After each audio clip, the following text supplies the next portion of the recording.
Skin extremely sensitive হওয়ার জন্য কি আপনারা এক্সফোলিয়েটর ব্যবহার করতে পারছেন না? ডেড স্কিন সেল অয়েল জমে কি স্কিনে অ্যাকনি স্কার্স দেখা দিচ্ছে, ডাল হয়ে যাচ্ছে স্কিন টোন?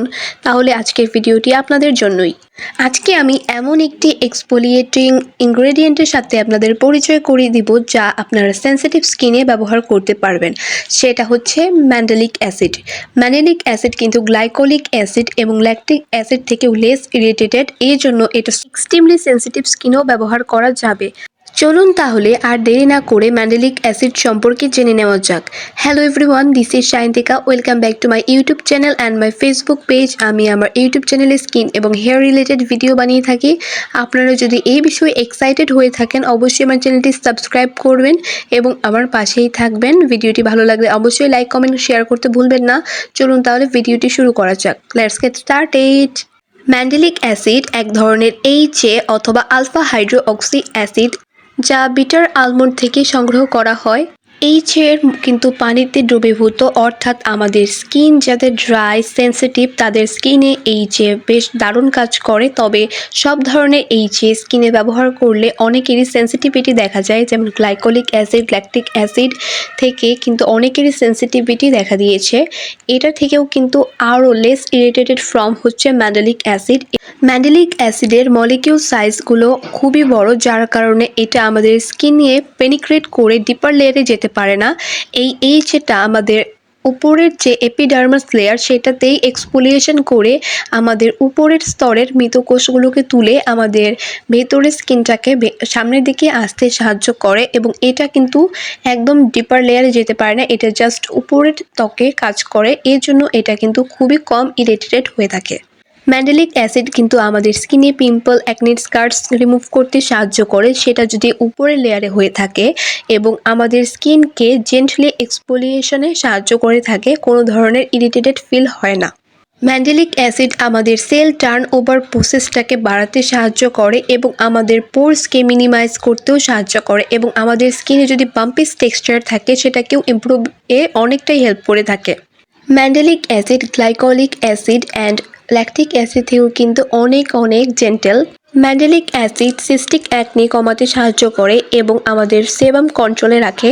যারা জীবনে কখনো এক্সফোলিয়েটর ব্যবহার করেননি তারা কিন্তু ম্যান্ডেলিক অ্যাসিড দিয়ে এক্সফোলিয়েশনের জার্নিটা স্টার্ট করতে পারেন। সেই ক্ষেত্রে ম্যান্ডেলিক অ্যাসিড 5% থেকে শুরু করা ভালো, এবং 5 to 10% এটা কিন্তু একদমই বিগিনার ফ্রেন্ডলি, যারা প্রথমবার ব্যবহার করবে তাদের জন্য একদম পারফেক্ট। এবং 15%টা হায়ার কনসেন্ট ক্রিয়েট হয়ে যায়, কিন্তু 20% খুব বেশি হয়ে যায়। এটার থেকে আমরা কিন্তু অন্য যে কোনো এক্সফোলিয়েটর যেমন গ্লাইকোলিক অ্যাসিড, ল্যাকটিক অ্যাসিড ব্যবহার করতে পারি।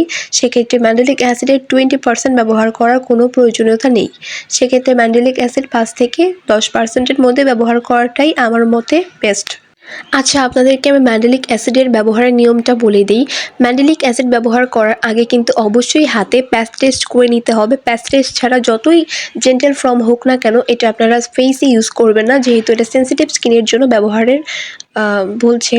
এর জন্য এই ম্যান্ডেলিক অ্যাসিডটা যতই হোক আপনারা হাতে প্যাচ টেস্ট করে নেবেন, হাতের কোনোয়ের অপোজিট সাইডে, এবং 24 ঘন্টা অপেক্ষা করবেন, দেখবেন কোনো রিয়াকশন হয় নাকি। যদি হয় তাহলে অ্যাপ্লাই করবেন, আর যদি না হয় তাহলে সেটা কন্টিনিউ করবেন। এবং ম্যান্ডেলিক অ্যাসিড ব্যবহারের আগে ফেসটা ভালোভাবে ক্লিন করে ফেসটা ড্রাই হওয়া পর্যন্ত অপেক্ষা করবেন। কোনোভাবে ভেজা ত্বকে ম্যান্ডেলিক অ্যাসিড ব্যবহার করা যাবে না। এরপরে আপনারা ময়শ্চারাইজার ব্যবহার করে ঘুমিয়ে যাবেন। এটা কিন্তু অবশ্যই রাতের স্কিন টাইমে ব্যবহার করতে হবে, কারণ সকালে যদি আমরা ম্যান্ডেলিক অ্যাসিড ব্যবহার করি, ম্যান্ডেলিক অ্যাসিড কেন কোনো ধরনেরই এক্সফোলিয়েটর কিন্তু ডে টাইমে ইউজ করা যাবে না। এবং রাতে ব্যবহার করার পরের দিন সকালবেলা আপনাদেরকে অবশ্যই 2 ঘন্টা পর পর সানস্ক্রিন রিঅ্যাপ্লাই এবং অ্যাপ্লাই করতে হবে। সানস্ক্রিন যদি আমরা না ব্যবহার করি তাহলে আমাদের স্কিন ফটো সেন্সিটিভ হয়ে যাবে এবং আমাদের সানবার্ন দেখা দিতে পারে। এ থেকে উল্টো আরও স্কিন রিয়েক্ট করবে, উন্নতি তো হবেই না, আরও স্কিন ক্ষতিগ্রস্ত হবে। তাহলে অবশ্যই আমাদেরকে মাথায় রাখতে হবে যে কোনো ধরনের অ্যাসিড বা এক্সফোলিয়েটর ব্যবহারের পরের দিন আমাদেরকে অবশ্যই সান অ্যাভয়েড করে চলতে হবে, অথবা যদি রোদে যেতেই হয় স্কার্ফ, ওড়না, ছাতা যা আছে সব নিয়ে প্রোটেকশনটা নিতে হবে, এবং প্লাস সানস্ক্রিনও ব্যবহার করতে হবে। আপনাদের উদ্দেশ্য যদি থেকে থাকে ব্রণ কমানো, তাহলে কিন্তু অ্যাজলাইক অ্যাসিডের সাথে এই ম্যান্ডেলিক অ্যাসিড খুব ভালোভাবে কাজ করবে। কিন্তু দুইটা অ্যাক্টিভ সেনসিটিভ স্কিনে কোনোভাবে সেম রুটিনে রাখবেন না। আপনারা যদি সকালে অ্যাজলিক অ্যাসিড ব্যবহার করেন, তাহলে রাতের টাইমে ম্যান্ডেলিক অ্যাসিড ব্যবহার করবেন। ম্যান্ডেলিক অ্যাসিড বা যে কোনো ধরনের এক্সফোলিয়েটর কিন্তু সপ্তাহে 2 দিনের বেশি ব্যবহার করা যাবে না। তা না হলে কিন্তু আমরা যদি এরও বেশি টাইম ব্যবহার করি, আমাদের স্কিন ওভার সেনসিটিভ হয়ে যাবে এবং স্কিন ওভার এক্সফোলিয়েট হয়ে যাবে এবং আমাদের স্কিন ব্যারিয়ার ক্ষতিগ্রস্ত হবে। আর আপনারা যদি সকালে অ্যাজলাইক অ্যাসিড এবং রাতে ম্যান্ডেলিক অ্যাসিড ব্যবহার করতে না চান একদিনে, তাহলে আপনারা আগের দিন অ্যাজলাইক অ্যাসিড এবং পরের দিন ম্যান্ডেলিক অ্যাসিড ব্যবহার করতে পারেন। এতেও কিন্তু খুব ভালোভাবে ফলাফল দেখা দিবে। আর আপনারা যদি ব্রাইটিংয়ের ক্ষেত্রে ম্যান্ডেলিক অ্যাসিডের সাথে নায়াসিনামাইড কম্বাইন করে ব্যবহার করতে পারেন, তাহলে কিন্তু আরও দ্রুত রেজাল্ট দেখা দেবে। নায়াসিনামাইড কিন্তু আমাদের পোর্সকে কমাতে সাহায্য করে, আর ম্যান্ডেলিক অ্যাসিডও কিন্তু কমাতে সাহায্য করে। যাদের অয়েলি স্কিন তাদের জন্য এটা খুব ভালো একটা হেল্পফুল ইনগ্রেডিয়েন্ট, নায়াসিনামাইড এবং সাথে ম্যান্ডেলিক অ্যাসিডও। নায়াসিনামাইড কিন্তু কোনো কিছুর সাথে ক্ল্যাশ করে না, তাহলে কিন্তু আপনার সেম রুটিনে দুইটা অ্যাক্টিভ ব্যবহার করতে পারছেন। আর যারা রিস্ক নিতে চান না, তাহলে তারা সকালে নায়াসিনামাইড এবং রাতে ম্যান্ডেলিক অ্যাসিড ব্যবহার করবেন।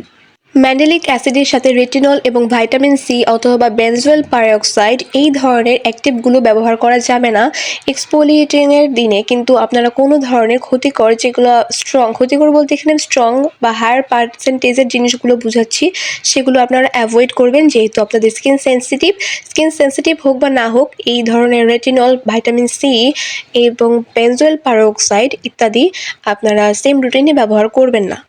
যাদের স্কিনের ভিতরে যদি আপনাদের ডিপার লেয়ারে যদি অ্যাকনি পিম্পল থেকে থাকে, তাহলে কিন্তু এই ম্যান্ডেলিক অ্যাসিডটা পার্জিং দেখা দিতে পারে। কিন্তু ম্যান্ডেলিক অ্যাসিডের ক্ষেত্রে পার্জিংটা খুব কমই লক্ষ্য করা যায়, তেমনভাবে লক্ষ্য করা যায় না। এটা ব্যবহার করার পরে আমি কিন্তু আমার স্কিনে সেন্সিটিভিটি লক্ষ্য করিনি, কারণ আমি নেক্সট ডেতে সান অ্যাভয়েড করেছি এবং আমি সানস্ক্রিনও অ্যাপ্লাই করেছি। আমি দ্য অর্ডিনারি 10% ম্যান্ডেলিক অ্যাসিড সেরামটা ব্যবহার করেছিলাম, যেহেতু ম্যান্ডেলিক অ্যাসিড বা যে কোনো ধরনের অ্যাসিডই কিন্তু আমাদের স্কিনকে ড্রাই করে ফেলে, কিন্তু দ্য অর্ডিনারি ম্যান্ডেলিক অ্যাসিডে ছিল হায়ালুরোনিক অ্যাসিড, যার কারণে আমার সেই ম্যান্ডেলিক অ্যাসিডটা পারচেস করা। আমি সেটা 6 মাস ধরে ব্যবহার করছি। আপনারা যদি দ্য অর্ডিনারি ম্যান্ডেলিক অ্যাসিডের রিভিউ দেখতে চান, তাহলে অবশ্যই কমেন্ট সেকশনে জানাবেন, আমি এ নিয়ে ডিটেলসে ভিডিও দিব। আশা করি আজকের আমার ম্যান্ডেলিক অ্যাসিড নিয়ে বিস্তারিত ভিডিওটা আপনাদের উপকারে এসেছে। আর যদি উপকারে এসে থাকে, অবশ্যই আমার ভিডিওটিতে লাইক করতে ভুলবেন না, এবং কে ম্যান্ডেলিক অ্যাসিড ব্যবহার করেছেন এবং উপকার পেয়েছেন তা অবশ্যই আমাকে কমেন্ট সেকশনে জানাতে কিন্তু ভুলবেন না। আমাকে কিন্তু কমেন্ট সেকশনে আপনারা শেয়ার করতে পারেন। তো আজকের মতো এখানেই বিদায় নিতে যাচ্ছি, দেখা হবে নতুন কোনো ভিডিওতে। ততদিন পর্যন্ত ভালো থাকুন, সুস্থ থাকুন। Thanks for watching.